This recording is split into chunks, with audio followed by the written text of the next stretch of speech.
One of the questions I get asked a lot is, what do you do with the donkey that won't even take treats or pay from your hand?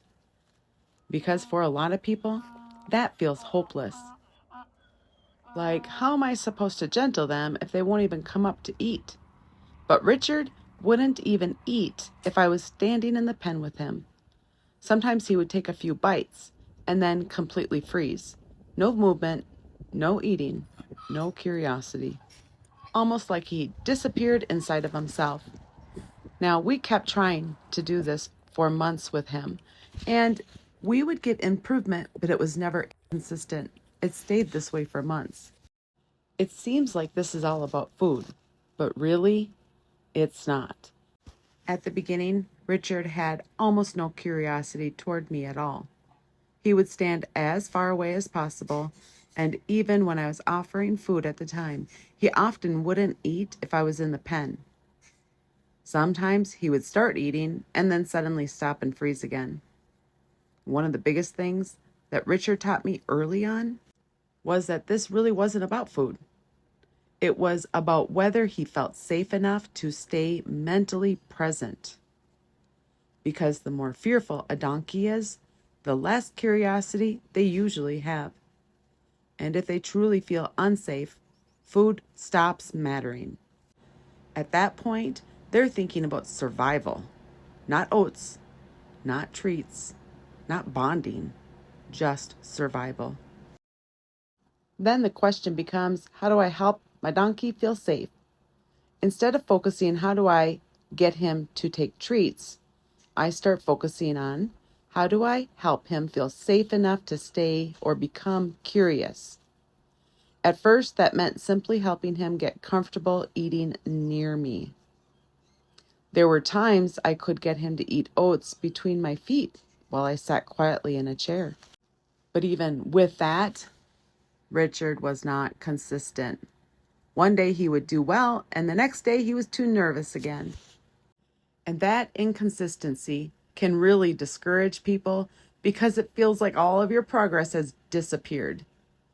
But nervous donkeys are not always learning in a straight line. And with Richard, I also had to be careful not to mistake shutdown for trust.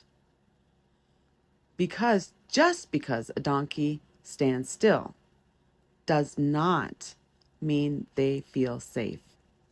Sometimes they're mentally freezing instead.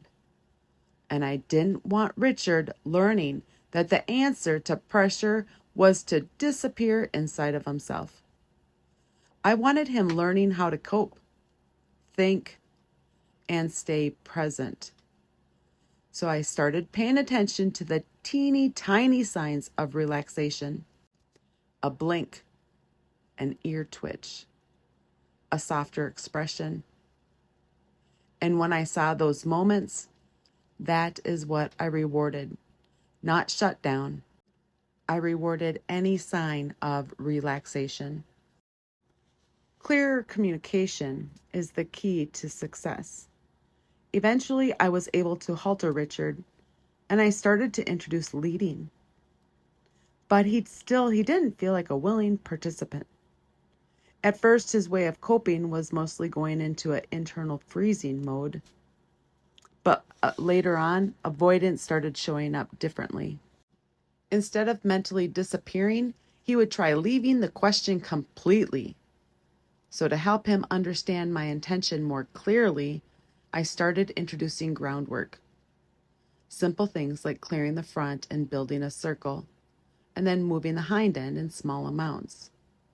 And when I first started asking Richard to clear the front, he really wanted to avoid. He quickly became very committed to avoiding the question altogether. He didn't just hesitate. He fully committed to leaving in the opposite direction. So I had to stay very clear and consistent with what I was asking. Not emotional, not angry, just clear. That first session of clearing the front with him took 41 minutes. And I didn't want to stop while he still felt overwhelmed or confused. I wanted him to find even the smallest moment of softness and understanding first.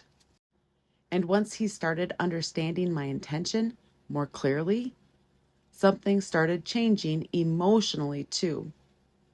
He became calmer in his body, softer in his face, less extreme in his reactions.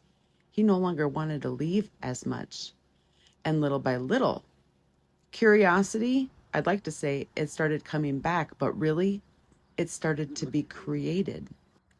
And remember, guys, the 4 C's of gentling.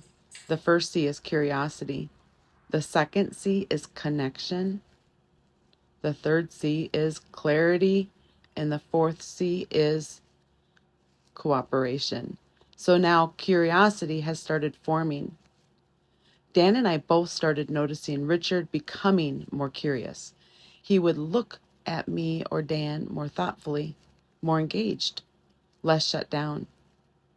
And that's when Dan decided to start offering him food from his hand again. I had given up on it. I was completely okay with continuing his gentling and training without any pay. After all, I had already tried to get him to eat pay from my hand for 3 months. Now we're 5 months in. Now Dan decided to do this again, and Richard took pay from his hand. Then later, Richard would eat from my hand while I was working with another donkey through the fence. And eventually, Richard started willingly coming up to me in the pen to eat pay from my hand. You got some from Dan's Now, hand. sometimes there's still a delay. He'll want to come up, but you can still see him thinking through his nervousness first. And I don't rush that process because that pause feels different. It doesn't feel like shutdown. This is thought. This is him processing if he is safe or safe enough to accept any pay from my hand. This is good. Looks like you just got some more from A Dan's lot of people hand. think food creates trust. But I think emotional safety creates curiosity, and curiosity is what allows food to become meaningful. At first, food wasn't really pay for Richard. It was simply, can you be brave enough to take this from my hand or eat while I'm in the pen with you? And only after he became more comfortable and curious could food actually become reinforcement for learning. But if a donkey is too afraid, they often can't even think about food. And I think that's something people misunderstand. If they won't take treats, it doesn't automatically mean that they're stubborn. Sometimes they're just simply overwhelmed internally. And we cannot force curiosity, but we can work on helping the donkey feel safe enough for curiosity to form. So if your donkey won't take treats from your hand yet, don't assume you're failing. And don't assume they're refusing you on purpose. Sometimes curiosity comes very slowly. And sometimes emotional safety has to come first. Richard didn't need more pressure to eat from my hand. He needed clearer communication, enough safety to stay mentally present, and time to become curious. And once that curiosity started coming, everything else started changing too. When we were down at the pen yesterday, Richard, he now will cross multiple pen panels to come visit us. He walks around almost like he owns the place in a good way, guys. It is so exciting to see his transformation just in his curiosity and his comfort while he's amongst the other donkeys in the gentling pens. I absolutely love to see this transformation.